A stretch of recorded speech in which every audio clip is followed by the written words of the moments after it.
Je me rappelle quand j'étais jeune étudiant en électronique et qu'on faisait donc différents montages, etc.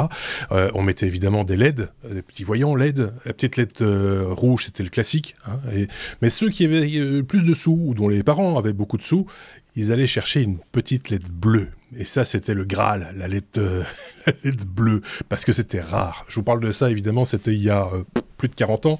Non, 40, ouais, un peu plus de 40 ans. Ça a un peu évolué maintenant, effectivement, mais la LED bleue, ça reste quand même une histoire particulière que vous avez envie de nous narrer dans ce hors-série, l'un et l'autre, à savoir Sébastien d'un côté, David de l'autre. Ça fait longtemps que David en parle de la LED bleue en disant il faut qu'on en parle, il y a plein de trucs à dire autour de la LED bleue. Écoutez, je vous laisse en parler et je serai votre premier auditeur cette fois-ci, je me cache. Je voulais vraiment avoir David qui nous parle de ça parce que tu as apporté le sujet dans notre Slack interne. J'ai regardé les sujets, j'ai lu, j'ai regardé les vidéos, j'ai appris plein de choses que je connaissais pas. C'est un sujet passionnant. Il suffit de regarder autour de soi. Regardez, vous qui nous écoutez, regardez là autour de vous. Vous avez un téléphone, vous avez un écran de télé, vous avez un écran d'ordinateur. Il y a l'éclairage dans votre pièce, il y a l'éclairage dans la rue. Peut-être qu'il y a la signalisation dans la rue. Tout ça, c'est possible grâce au LED. Et comme Marc l'a dit, il y a encore quelques dizaines d'années, les LED, elles étaient rouges, vertes et jaunes. Je crois que c'était les trois couleurs qu'il y avait. Il n'y avait rien de plus. Il n'y avait pas d'éclairage avec des LED. Pourquoi ? Parce qu'il n'y avait pas cette fameuse LED bleue. C'est l'histoire que tu vas nous raconter aujourd'hui, David. Mais peut-être avant de commencer dans la LED bleue, peut-être rappeler c'est quoi une LED qui émet de la lumière et d'où ça vient, où est-ce que ça a été inventé ?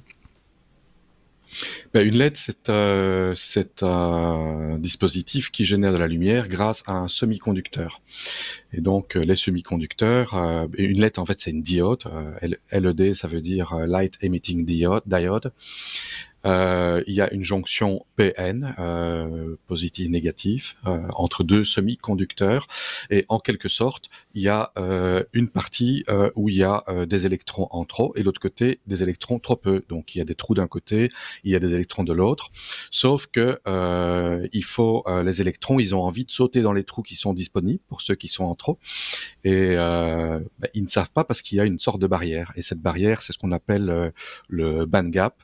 Et il faut appliquer une tension électrique pour que ça leur donne l'énergie qu'il faut pour sauter dans le trou. Et quand ils ont sauté dans le trou, ils relibèrent leur énergie sous forme de photons de lumière. Et en fait, le nombre de volts d'écart, le nombre d'électronvolts écart entre la zone P et N donne la couleur. Comme par exemple, on a 0,66 électronvolts pour de l'infrarouge, 1,12 pour du rouge, et puis ça monte, et le bleu 3,5, ce qui était à l'époque des premières LED rouges et vertes, le Graal est quelque chose sur lequel les scientifiques se sont battus pendant des dizaines d'années.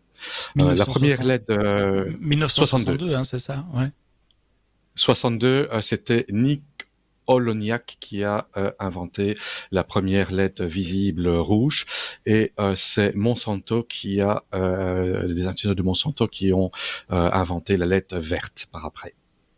Et à l'époque, comme il y avait que rouge et vert, ça servait essentiellement à des panneaux de signalisation, enfin des trucs de dispatching, des trucs de contrôle pour faire clignoter des voyants, plutôt que d'avoir une grosse ampoule, c'était une petite LED. C'était à peu près le seul usage des LED de couleur. Les calculatrices, des montres, des indicateurs divers, matériel audio, les tables de mixage, il y avait des petites LED, des vumètres avec les vumètres verts et rouges au-dessus, ouais. Oui. Je me souviens de tout ça. Mais alors pourquoi le bleu c'est important ? Pourquoi il fallait du bleu ? Le bleu c'est important parce que si le Graal c'est de pouvoir avoir les trois couleurs de base, le rouge, le vert et le bleu, qui sont les trois couleurs que l'œil peut voir, et avec les trois couleurs on peut faire du blanc. Et si on n'a que du vert et du rouge, on ne sait pas avoir d'écran LED, on ne sait pas avoir d'écran sur smartphone, on ne sait pas avoir d'éclairage parce que sinon on a de la lumière rouge, verte ou jaune, le mélange des deux. Et donc le bleu était vraiment un enjeu majeur pour l'évolution de cette technologie. Et donc à l'époque, tous les chercheurs essayaient de faire des LED bleus pour pouvoir donc combiner les trois, si j'ai bien compris, pour pouvoir faire des points blancs et donc pouvoir l'utiliser potentiellement pour des écrans. C'était les premières idées pensées.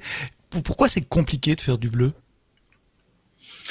Mais le bleu est compliqué parce que il faut justement ce band gap qui soit plus élevé à 3,5 électronvolts et ça nécessite donc un matériau spécifique et ça nécessite une cristallographie extrêmement précise parce que n'importe quel petit défaut va faire que l'énergie va se dissiper sous forme de chaleur. Donc il faut des cristaux quasi parfaits, ce qui est extrêmement difficile à faire et donc il y a beaucoup d'entreprises qui se sont cassées les dents pendant des dizaines d'années pour nommer IBM, General Electric, Bell Labs. Et donc c'était très compliqué et c'était même considéré comme étant quelque chose de virtuellement impossible à un moment. Ils avaient quasiment tous jeté l'éponge. C'était sans compter un chercheur, un ingénieur japonais du nom de Tsushi Nakamura. Qu'est-ce que ce monsieur a fait? Il n'était pas chanteur, ça c'est déjà la première chose. Donc c'était un ingénieur de la firme Nishia Japon. Donc c'était une petite entreprise à l'époque avec des moyens assez limités.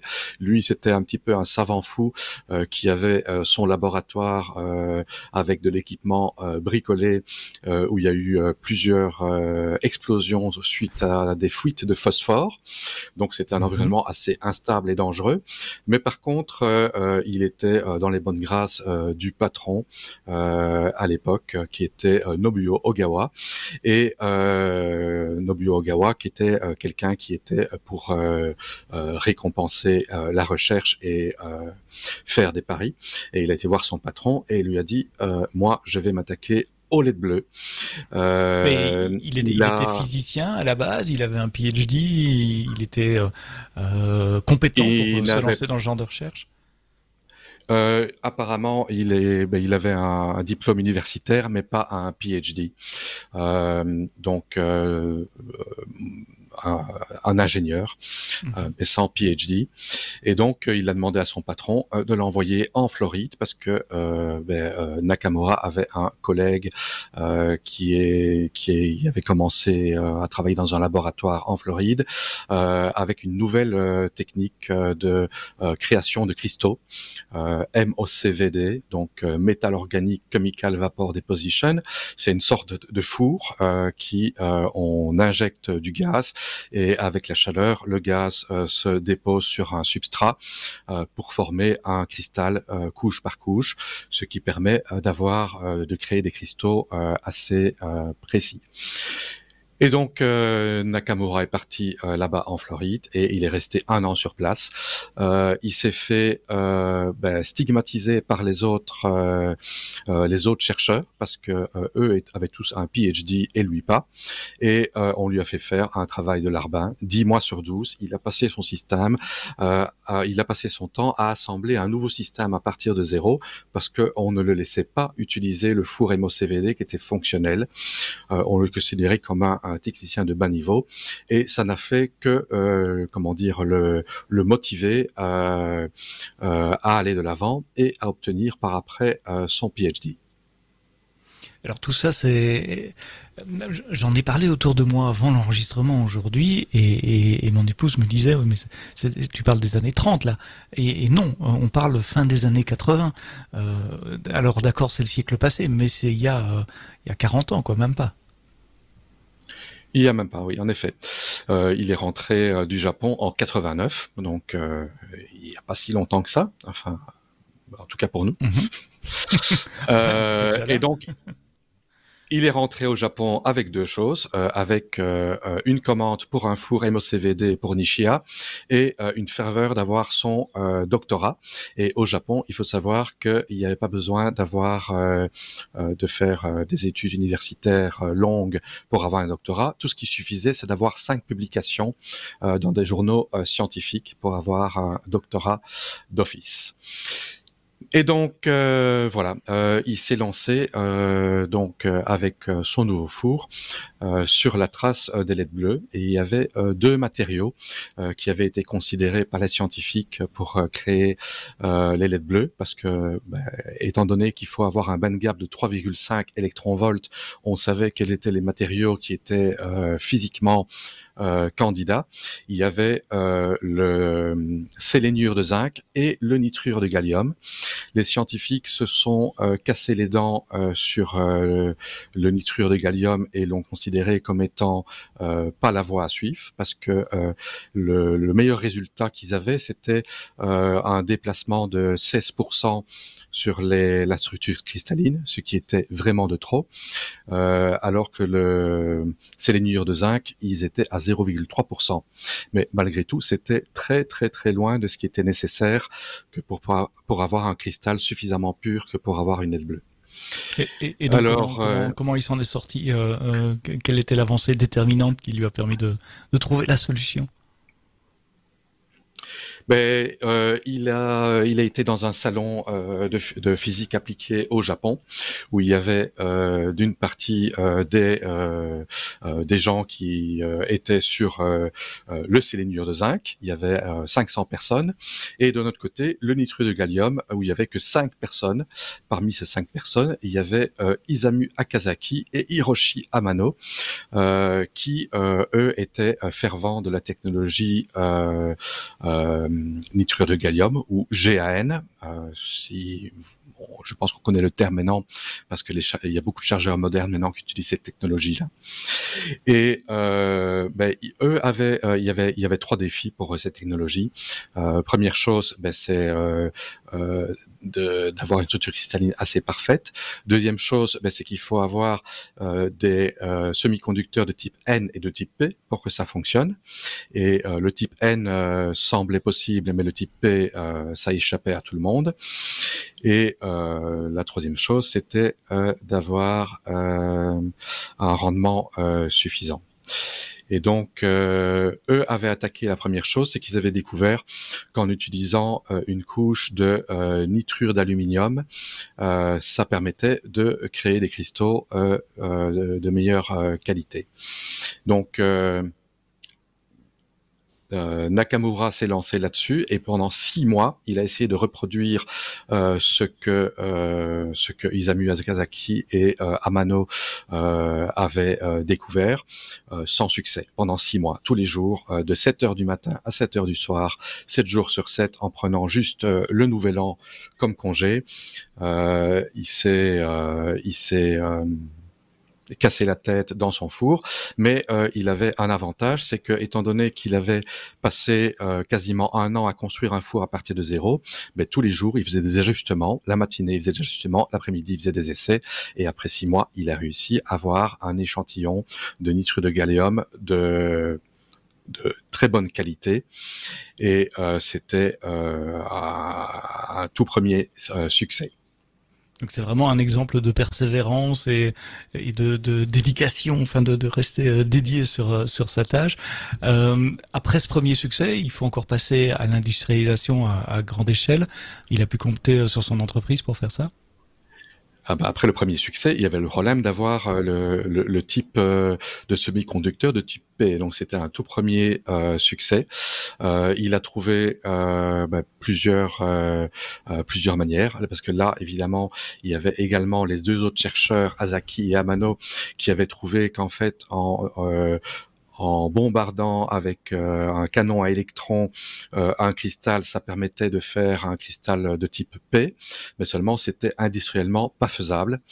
Et lui s'est rendu compte qu'en fait, tout simplement en chauffant à 400 degrés le cristal, on faisait une sorte de recusage du cristal, et ça permettait de faire un cristal de type P. Et donc, il a réussi à partir de ce moment-là d'avoir des cristaux de type N et de type P, et il a réussi à avoir un premier échantillon de LED bleu, mais qui n'était pas suffisamment efficace, parce que pour considérer une LED comme étant efficace, il fallait qu'elle puisse générer 1000 microwatts, et lui il était à 35. Et donc comment on a terminé, comment se termine cette histoire de l'invention et de ce processus de fabrication à grande échelle? Ça se termine comment? Entre-temps, après son retour de Floride et pendant ces 2 années de galère, parce que bon, il y a eu 6 mois sans succès et 1 an et demi, son coach, le patron, a donné la place à son beau-fils, Eiji Ogawa, qui était beaucoup plus strict et réticent à prendre des risques. Et il y a eu la visite en début 92 de gens de chez, je vais revenir sur le nom, c'est pas grave, des gens qui ont visité l'usine. Non, c'est une autre société. Ils ont fait un exposé justement sur le GAN et sur l'autre matériau, et ils ont dit on fait une grosse croix sur le GAN, il n'y a pas d'avenir là-dessus. Son résultat n'était pas suffisant, et là, son patron lui a commencé à le harceler, lui a envoyé des notices d'arrêter sur le champ toutes ses recherches sur le nitrure de gallium. Il s'est entêté, il a acheté les papiers à la poubelle, jusqu'à être quasiment poussé à bout, mais il y est arrivé. Il a réussi à augmenter l'efficacité de ses lettres en utilisant en fait 2 autres types de matériaux. C'est une structure cristalline avec plusieurs couches pour je vais pas rentrer dans les détails parce que ça serait trop long. Il a réussi à atteindre la lettre bleue, et il a réussi à avoir le résultat attendu. 3 ans contre son patron à certains moments, 3 ans à faire des allers-retours contre la communauté scientifique, à dire, et pourtant fin 92, le succès fin 92. 89 à 92, et ça a changé le monde. Je le disais dans l'introduction, les retombées sont considérables de cette invention. D'abord peut-être les retombées financières pour la société, parce que je suppose qu'ils sont brevetés, ça. Ah, ça c'est clair. Oui, entre-temps, Nakamura avait déjà publié derrière le dos de Nishia un papier, parce qu'il préparait pour faire son doctorat. Et donc, évidemment, il y a eu un brevet qui a été déposé par Nishia. Explosion des commandes, succès commercial immense. Nishia, en 1994, produisait 1 million de LED par mois, de LED bleues par mois. Ils ont triplé leur revenu sur moins de 2 ans. Et puis en 96, ils sont passés de la lettre bleue à la lettre blanche en mettant une couche de phosphore dessus, ce qui a ouvert la porte à l'éclairage blanc. Donc ça a transformé le marché de l'éclairage, parce que bon, sans lettre blanche, on n'a pas d'éclairage. Et en 99, Nishia était une société assez immense, dont 60% des revenus venaient des LED bleues. Donc il a eu raison de s'entêter. Il a eu raison de s'entêter, le monsieur. Et c'est vrai que l'éclairage par LED est quand même beaucoup plus agréable, et ça consomme moins d'énergie également. Donc c'est bon pour la planète aussi. On consommerait probablement beaucoup plus d'énergie sur la planète aujourd'hui si on continuait d'utiliser des ampoules incandescentes. Et puis il y a tous les choix de lumière, mettre un peu de lumière plus chaude, plus froide, comme Marc aime bien le faire en début d'épisode, pour mettre un peu plus de rouge ou un peu plus de bleu dans ton éclairage. Ça a eu un impact énergétique énorme sur le monde. On a difficile à imaginer ce que représente cette invention.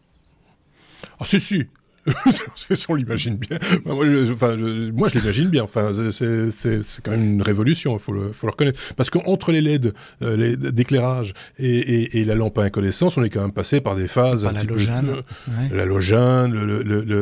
Les lampes... ce qu'on appelait des lampes économiques, mais qui n'avaient rien d'économique parce qu'à la fabrication, elles coûtaient très cher. C'était, voilà. Enfin, il y a eu plein d'étapes. Il y a le tube TL, le tube luminescent, qu'on appelle néon Le néon, Oui. Voilà, il y a eu toutes ces... Et puis les écrans LED ne seraient pas possibles aujourd'hui de nos téléphones, de nos télés, de nos ordinateurs sans... Las Vegas, la sphère immense, ce serait pas possible non plus, effectivement, c'est impressionnant. Oui. Est-ce que ce monsieur a été reconnu pour son travail, sa pertinence, sa persistance et finalement son invention? Il a été reconnu, oui et non.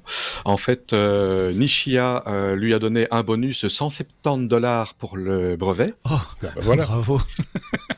$170 alors que ça leur a généré sur les quelques premières années plus de $100 millions de bénéfices. C'était en quelque sorte une punition par le patron Eiji parce que lui qui était strict, il a défié les ordres et il n'a pas respecté l'approche traditionnelle et s'est entêté. Donc voilà, il n'a pas été récompensé à juste titre de son invention. Donc qu'est-ce qu'il a fait? Il est parti aux États-Unis consulter pour créer, CREE, une société qui fait des LED aussi. Et là-dessus, Nishia lui a intenté un procès en disant que divulgation d'informations, etc. Qu'est-ce que Nakamura a fait? Il a fait un contre-procès à Nishia en demandant $20 millions de dommages et intérêts pour ne pas l'avoir récompensé pour son invention. Alors en 2001, Nakamura gagne son procès par une cour au Japon. Et la Cour lui attribue $189 millions, ce qui est quasiment 10 fois plus que ce qu'il demandait. Sauf qu'après, Nishia a été en appel et il y a eu un accord à l'amiable où Nakamura a finalement eu $8 millions, ce qui a tout juste couvert ses frais légaux. Ses frais de justice, oui. Voilà. Mais ça s'est pas arrêté là. En 2014... il y a vraiment une reconnaissance internationale, publique, j'ai oublié son nom, de Monsieur Nakamura. En 2014, en effet, il y a eu l'attribution du prix Nobel de physique qui a été donné en combinaison à Nakamura, Akazaki et Amano, parce que Akazaki et Amano étaient quand même les chercheurs qui l'ont mis sur la piste et qui l'ont inspiré. Et voilà, finalement, il a été couronné par des années de recherche ardues. Après ça, Nakamura a voulu faire la paix avec Nishia et a proposé d'aller les voir et à enterrer l'âge de guerre. Nishia lui a dit « Va te faire voir, on veut pas te voir. » Voilà. C'est l'histoire moderne d'amitié, d'humain. De harcèlement professionnel et de maltraitance par ailleurs. Et entre-temps, Nakamura avait publié à ce moment-là plus de 15 articles et a obtenu son doctorat. Son PhD aussi, il faut pas oublier que tout ça c'était inventé par un universitaire, mais pas un doctorant. Et puis, enfin voilà, il y a encore des tas de choses à dire, mais leur passe. Aujourd'hui, on parle de micro-LED, on parle d'UV LED aussi, donc toutes ces technologies continuent d'avancer.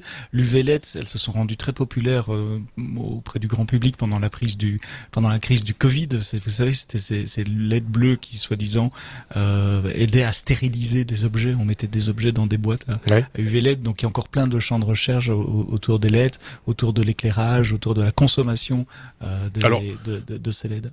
Précisons-le, l'UV peut servir à stériliser, effectivement. Il y a ça, des systèmes de stérilisation pour les hôpitaux, entre autres, pour les conduits, pour l'eau également. Alors, est-ce que les montages qu'on nous proposait pendant la période Covid fonctionnent? Par contre, là, j'ai un doute. C'est de cela que je doutais. Je doute pas de la technologie en général. Surtout que pour stériliser, il faut des UVC. UVA, c'est pas suffisant, UVB non plus. Et là-dessus, justement, Nakamura, aujourd'hui, travaille toujours là-dessus.